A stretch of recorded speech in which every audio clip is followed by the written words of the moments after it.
आज देश बहुत मुश्किल हालात से गुजर रहा है। ऐसा हाल है, न कोई वकील, न कोई दलील, न कोई कार्रवाई और सीधे जेल।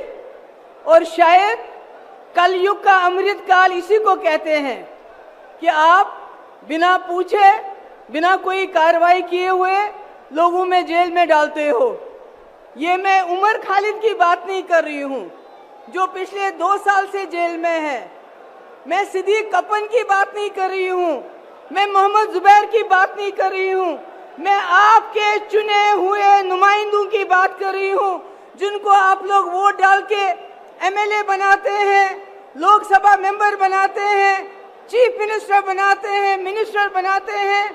कैसे उन पे करप्शन के चार्जेस लगा के बिना कोई वकालत के, बिना कोई कार्रवाई के जेल में डाला जाता है। हमारे लिए ये कोई अचंभे की बात नहीं है।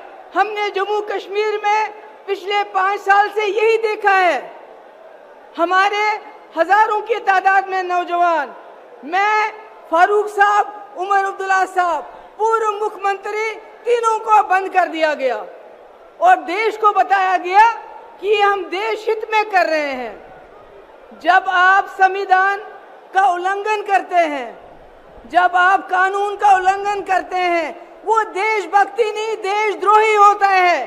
जो संविधान का उल्लंघन करेगा वो देशद्रोही है। आज जम्मू कश्मीर एक लेबोरेटरी बना है, वहां टेस्टिंग होती है, फिर आपके साथ वही होता है। केजरीवाल जी का क्या कसूर, हेमंत सोरेन जी का क्या कसूर? अगर वो बीजेपी में चले जाएंगे केजरीवाल, तो ये सारे मीडिया के लोग जो पिछले कई दिनों से करप्शन करप्शन करप्शन केजरीवाल कहते हैं, तो ये कहना शुरू करेंगे कि केजरीवाल जैसा कट्टर ईमानदार कोई नहीं है। सिर्फ बात यह है कि केजरीवाल यहां से उठ के बीजेपी में चले जाएं।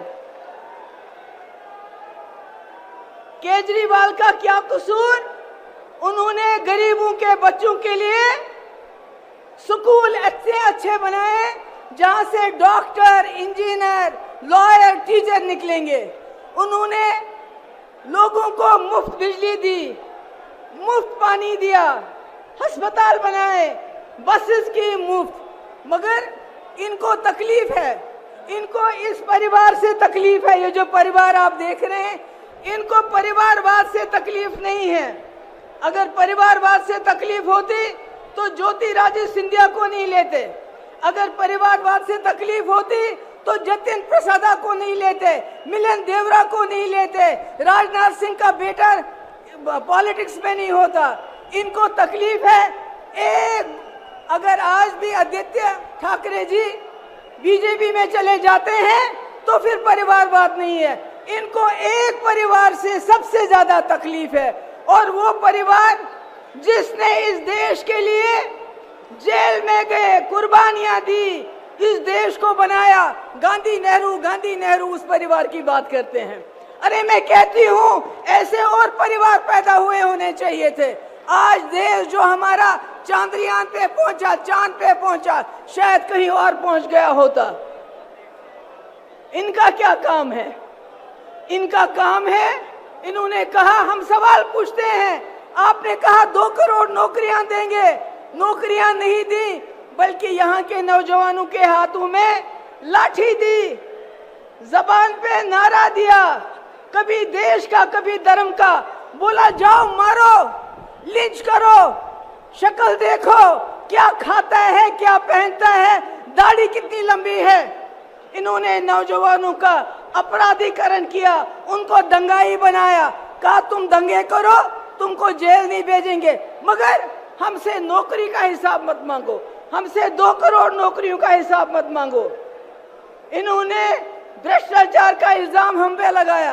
अरे चंदा चोरी में जितना भ्रष्टाचार इन लोगों ने किया, पिछले 75 साल में हमारे मुल्क में इतना भ्रष्टाचार कभी नहीं हुआ है। ईडी के जरिए वसूली की, इन्होंने इनकम टैक्स के लिए जरिए वसूली की। ये सबसे भ्रष्ट सरकार है। आज हम यहाँ पर इसलिए जमा नहीं है कि हमने केजरीवाल जी को, अपोजिशन को बचाना है, नहीं। आज हम संविधान को बचाने के लिए यहाँ हैं। उस संविधान को जिसने आपको वोट दिया है, उस वोट से जिससे आप अपनी सरकार चुनते हैं, अगर आज आप नहीं जागे तो आपके वोट की कोई कीमत नहीं हुई। ये पहली बार हो रहा है हिंदुस्तान में, इलेक्शन से पहले ही इलेक्शन को रिग किया जाता है अपोजिशन को जेल में डाल के। मेरी आखिर में आप सबसे गुजारिश है, हमारे इंडिया अलायंस के पास टीवी नहीं है, अखबार नहीं है, फेसबुक नहीं है, यूट्यूब नहीं है, इनके पास सब कुछ है, गोदी मोदी सारा मीडिया। इसलिए मेरी आपसे गुजारिश है, हमारा मीडिया, हमारा अखबार, हमारा फेसबुक आप लोग हो, आप लोगों को जाके लोगों को समझाना पड़ेगा कि केजरीवाल जी हो, हेमंत सोरेन जी हो या कोई और हो, वो जेल में इसलिए है वो संविधान को बचाना चाहते हैं, आपके वोट को बचाना चाहते हैं। बहुत बहुत शुक्रिया।